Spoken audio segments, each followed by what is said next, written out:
हरियाणा सरकार ने बेशक हरियाणा के बेरोजगार युवाओं के लिए निजी क्षेत्र में 75% आरक्षण का कानून बना बड़ा सियासी दांव खेला है, लेकिन यही सियासत अब हरियाणा सरकार की मुश्किलों का बड़ा कारण बनती जा रही है। दरअसल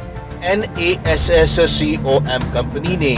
हरियाणा सरकार को आरक्षण के मुद्दे पर चेताते हुए अपील की कि अगर सरकार जल्द ही 75% आरक्षण को लेकर कोई फैसला नहीं हुआ तो 400 से 500 कंपनियों को दूसरे राज्यों में पलायन करने को मजबूर होना पड़ेगा। वहीं इस मामले में नेस्कॉम के प्रतिनिधि की माने तो 75% आरक्षण को लेकर एक सर्वे भी करवाया गया है, जिसमें 75 कंपनियों के 1.5 लाख कर्मचारियों ने हिस्सा ले इस कानून को नकारात्मक सोच वाला राजनीतिक फैसला बताया है। नेस्कॉम के प्रतिनिधि की माने तो गुरुग्राम IT और BPO की कैपिटल मानी जाती रही है और ऐसा नहीं है कि IT और BPO सेक्टर के गुरुग्राम से पलायन करने पर इन्हीं सेक्टर्स के क्षेत्र में नौकरियों को नुकसान पहुंचेगा, बल्कि transportation, housekeeping, cafeteria services, security services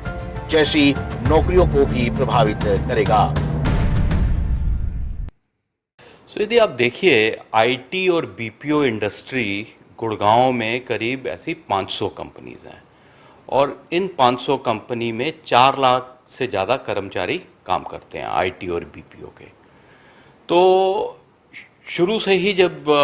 ऐसे एक्ट के बारे में बात चल रही थी तो नेस्कॉम ने गवर्नमेंट को रिप्रेजेंट किया था कि ये नेगेटिव स्टेप होगा बिजनेस के लिए। तो एनीवे अब तो ये बिल पास हो गया है, तो अभी नेस्कॉम ने एक सर्वे किया और उस सर्वे में करीब 75 कंपनीज ने पार्टिसिपेट किया और इन 75 कंपनीज के करीब 1.5 लाख कर्मचारी हैं गुड़गांव में। तो इन 75 कंपनीज में से 80% कंपनीज ने ये कहा कि ये बहुत नेगेटिव स्टेप है और इसके कारण ये होगा कि जो हमारे प्लान थे एक्सपेंशन के वो तो फॉर श्योर अब हम गुड़गांव में एक्सपैंड नहीं करेंगे, हम बाकी राज्य में एक्सपैंड करेंगे। और कुछ कंपनीज ने तो यहां तक भी कहा कि हम ये कंसिडर करेंगे कि अपने जो ऑपरेशंस गुड़गांव से हम चला रहे हैं उसको हम यहां से शिफ्ट कर लें। तो मेरे हिसाब से, नेस्कॉम के हिसाब से ये एक बहुत नेगेटिव स्टेप है और जहां एक तरफ हमारे प्रधानमंत्री कह रहे हैं एक भारत श्रेष्ठ भारत, तो दूसरी तरफ हरियाणा राज्य सरकार ऐसे कानून लाके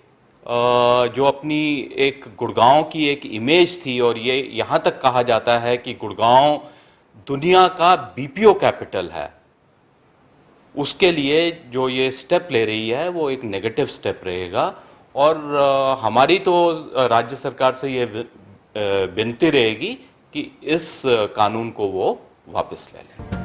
आपको बता दें कि नेस्कॉम जो कि एक गैर लाभकारी इंडस्ट्री एसोसिएशन है और भारत में तकरीबन $180 बिलियन के IT BPM उद्योग के लिए बिजनेस करती है। एक ऐसा उद्योग है जिसने भारत की GDP, निर्यात, रोजगार, बुनियादी ढांचे और वैश्विक दृश्यता में अभूतपूर्व योगदान देती आ रही है और भारत में ये उद्योग निजी क्षेत्र में सबसे अधिक रोजगार देने वाला क्षेत्र है। बता दें कि नेस्कॉम 1988 में स्थापित हुआ और तब से नेस्कॉम की अथक खोज IT BPM उद्योग को लगातार समर्थन देने की रही है। पंजाब केसरी टीवी चंडीगढ़ के लिए गुरुग्राम से नीरज वशिष्ठ की रिपोर्ट।